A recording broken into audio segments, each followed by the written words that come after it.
You will hear a number of different recordings, and you will have to answer questions on what you hear. At the end of each recording, you will get some time to check your work. The test is in 4 parts. Now turn to Part 1. Part 1. You will hear a conversation between a receptionist at a dentist's office and a customer. First, you have some time to read questions 1 to 4.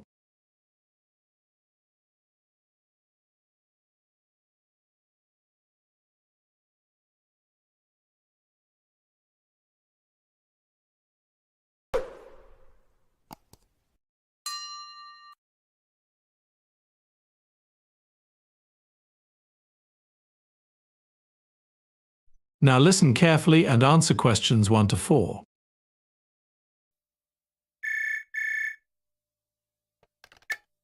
Welfare Office, good morning. How can I help you? I think I need to see a dentist. Oh dear, are you in a lot of pain? Well, I chipped my tooth on a bottle last night and it really hurts. Oh, I'm sorry. Whereabouts do you live? So I can give you the name of a dentist near you. In Harborne. OK. There's a dentist just off the high street there. That's Mr. J. Daunt and Associates. Sorry, could you spell that, please? Yes, that's D-A-U-N-T. Daunt. OK. Do you think I'll be able to see him today? Well, dentists tend to be very busy. You'd have to call them and see. I'll give you the phone number. It's 429-6241. 429-6241. Thanks. And do you have the address? The address is 59 Raddlebarn Road. That's Raddlebarn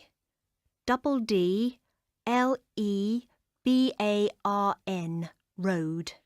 Is there any way to see a dentist quickly? Well, if you explain it's a real emergency, he'll probably see you quite quickly. Why don't you call and see what they say? Yes, I think I will. Thank you very much for your help. Before you hear the rest of the recording, you have some time to read questions 5 to 10.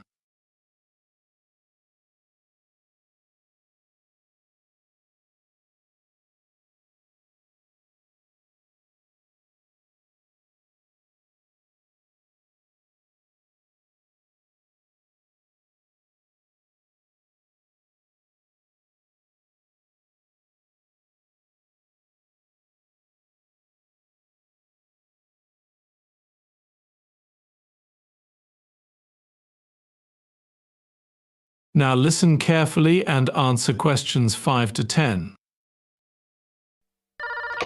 Mr. Daunt's surgery, good morning.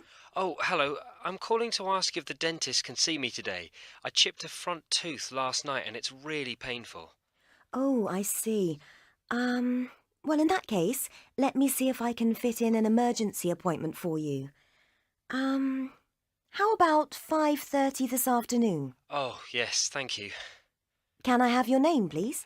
Yes, my name's David Sang, Z-H-A-N-G. Z-H-A-N-G.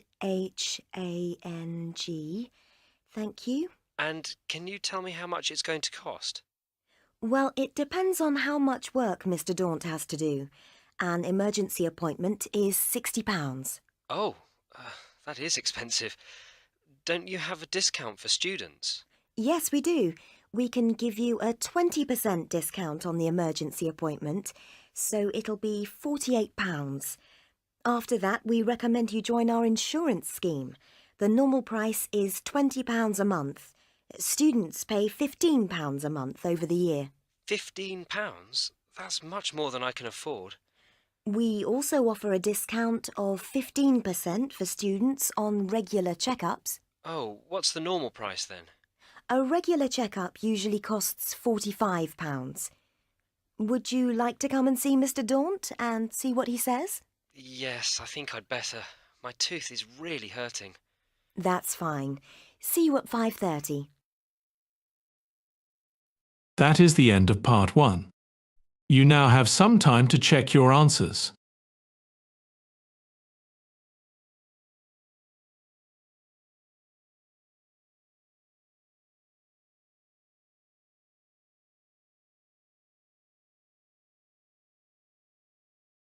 Now turn to Part 2. Part 2.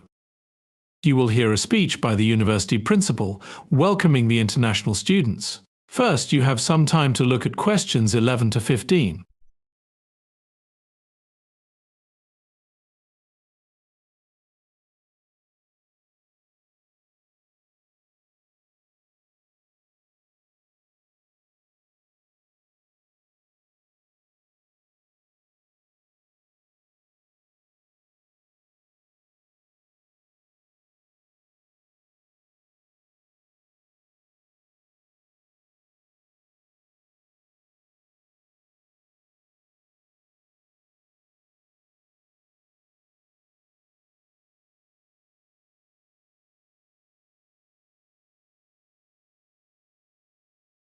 Now listen carefully and answer questions 11 to 15.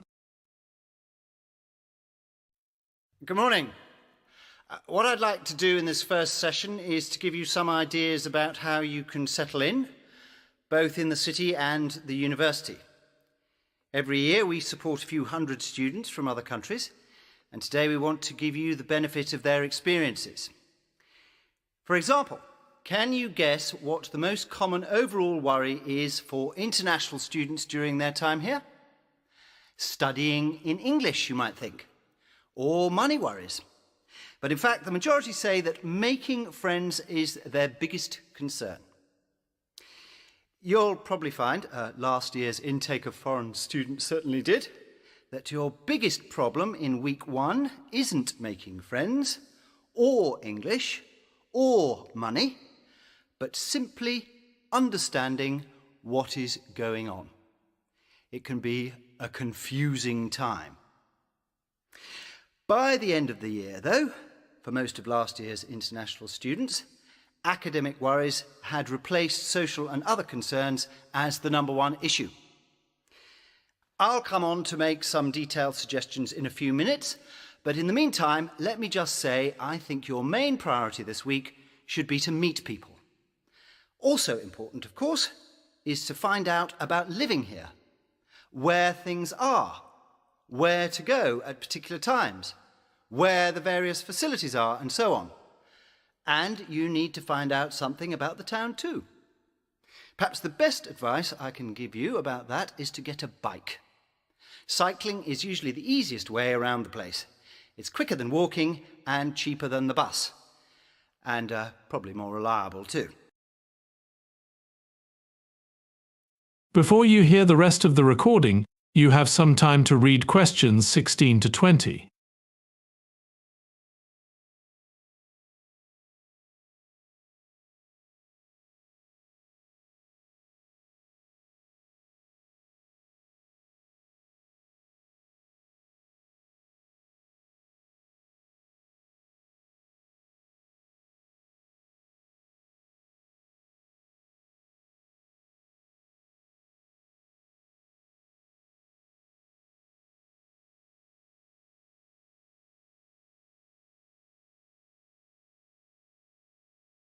Now listen carefully and answer questions 16 to 20.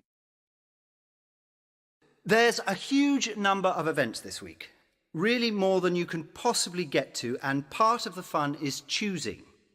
But there are certain things that I think you must make sure you get to. These suggestions are based on comments made by students in previous years, by the way. The Language Centre has a seminar on Tuesday to show you the kind of support they can give you with the English language. They offer a great deal more than I could describe at the moment.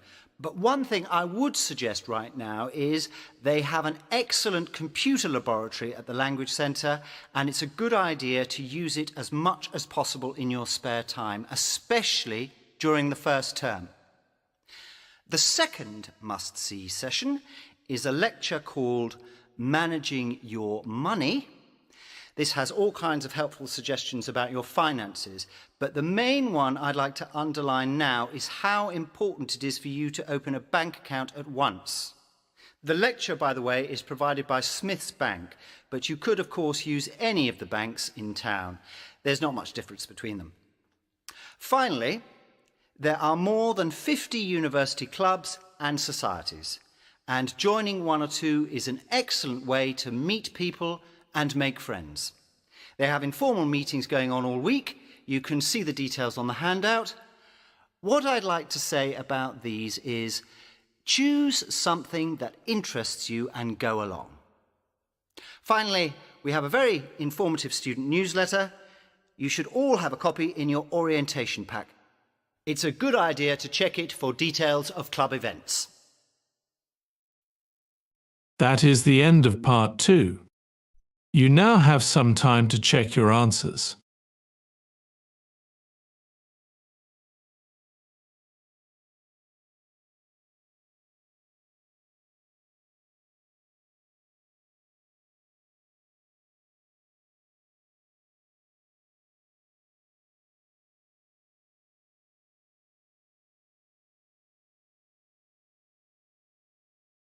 Now turn to part 3. Part 3. You will hear a discussion between Grace and Wilson with their tutor. First, you have some time to look at questions 21 to 26.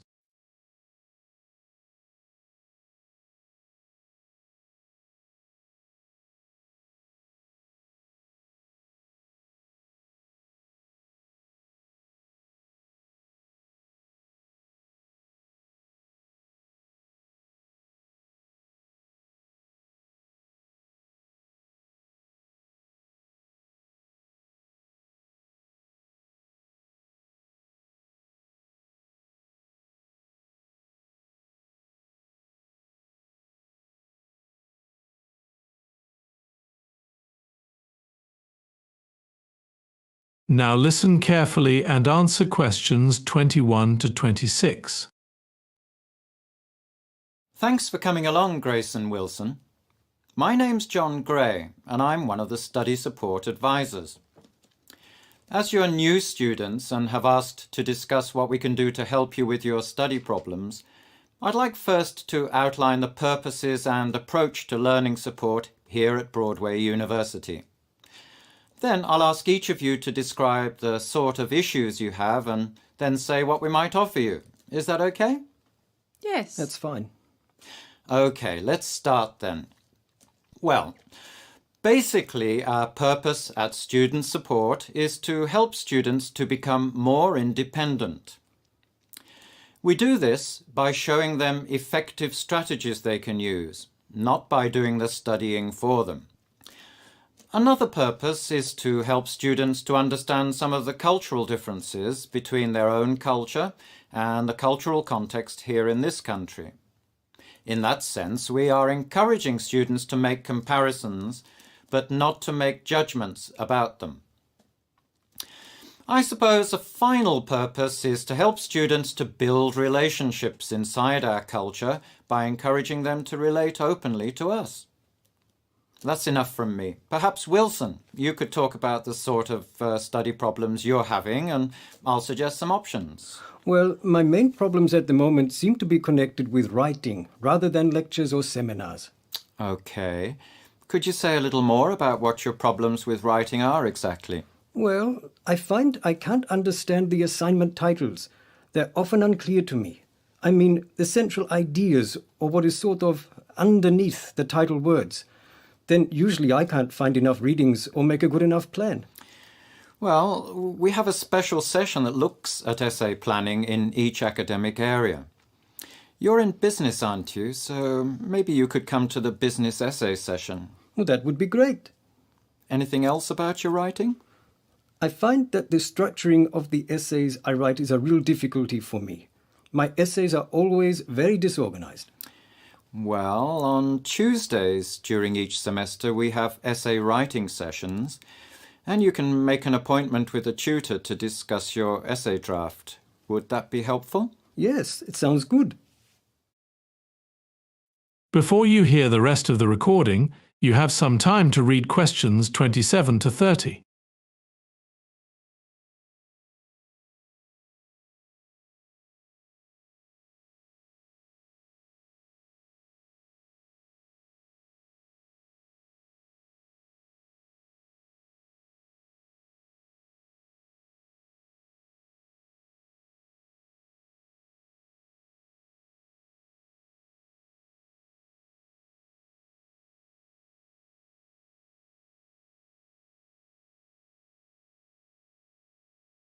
Now listen carefully and answer questions 27 to 30.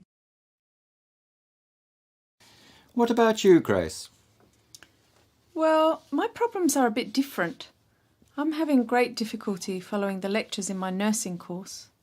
The lecturers seem to come from different countries, and they talk really fast and are not always very clear. I can't keep up, and I end up with very poor lecture notes. Have you tried recording the lectures? Yes, but I still can't understand them. It just wastes time. Well, you might try talking to your course coordinator to see if some of the lecture notes are in PowerPoint form, or whether the lecturers have notes they can give you. Or you might ask one of the local students to let you look at their notes and discuss the lecture with you. I'd be a bit embarrassed to ask the lecturer. Well, one of our support staff can contact the lecturer for you if you like, to start with. Oh, okay, thank you. Anything else that's a problem? Well, this isn't really a study problem, but I'm finding that I'm not sleeping well. I'm sorry to hear that. Is there something you're worried about? I'm worried about the course. There's too much information to deal with. Also, I had an email from my parents recently saying that my grandmother's not well, and I'm worried about her. I feel I should go back to be with her. Sounds as though you need to talk to someone who can listen in more detail to this situation. We have some really good counsellors from different cultural backgrounds. I know you might not feel comfortable about this, but I could help you make a time today if you like. I'm not sure. It's all rather new. Okay. Why don't you think about it and come back to see me again this afternoon? Okay, thanks. I'm so sorry to be a problem to you. You're not a problem at all, Grace. We're here to help. That is the end of part 3. You now have some time to check your answers.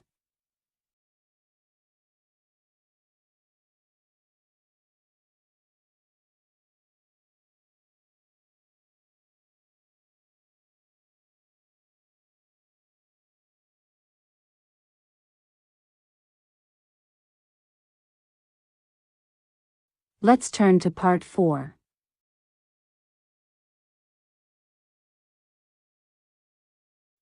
You are going to hear a lecture about the reintroduction of gray wolves into the forest. First, you have some time to read questions 31 to 35.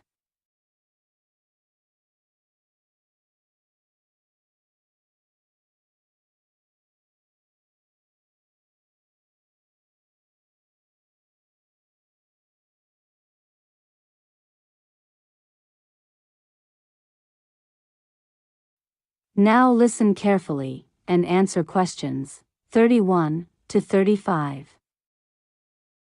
I am going to talk about one of my favorite animals today, the grey wolf. Similar to other top-level predators, like the shark, wolves sometimes have a bad reputation. It is true, they do sometimes attack herds of livestock that people depend on. In nature, however, grey wolves are a critical part of the ecosystem. Wolves are larger than the average dog. They also have a keener sense of smell since they are not a domesticated species and still live and hunt in the wild. They hunt in small packs and actually have a sophisticated social system. Scientists have observed that wolf packs are well defined by hierarchies. There is one hierarchy for male wolves and one for female wolves. At the top of each is an alpha male and an alpha female. They are not leaders of the pack according to the human definition, but they seem to have special privileges compared to the other wolves. This privilege has to do more with reproducing rather than having more food. Any pair of wolves in a pack may breed, but it is usually the alpha pair's wolf pups that are the most successful. Other pairs may not be able to raise their offspring to maturity, especially when there are limited resources. The alpha status among wolves is not permanent. Wolves are free to challenge the alpha male. These challenges are not necessarily physical fights, but are mostly ritual confrontations that involve bluffing and posturing. There is always the potential for violence, though, and sometimes the jockeying for the alpha status is fatal for one of the participants. Before you listen to the rest of the lecture, you have some time to read questions 36 to 38.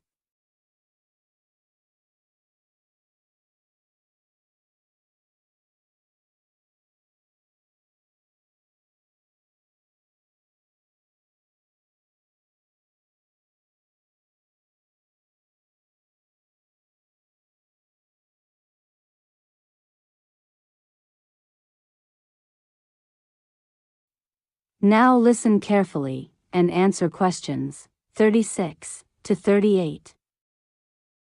The range of the grey wolf and its subspecies used to be quite extensive, almost the entire continents of Asia and North America, and the whole of Europe as well. They are now found mostly in Canada, Alaska, the northern reaches of Eurasia, and a few other scattered pockets. In some parts of the world, grey wolves have actually been reintroduced into the wild. Many people were opposed to these programs at first because they thought it would cause economic hardship for livestock owners. In the United States, local ranchers around the Yellowstone National Park area refused to allow any wolves back. Supporters of the program knew that without cooperation from ranchers, the wolves would likely be shot and killed. Those supporters knew how important the program was and agreed to compensate ranchers for livestock lost to wolves. This important compromise paved the way for the reintroduction of wolves to Yellowstone in 1995, where they hadn't been seen for over 70 years. The reintroduction has been a great success. Studies show that the biodiversity within the park has increased and is sustaining itself. Before you listen to the rest of the lecture, you have some time to read questions 39 and 40.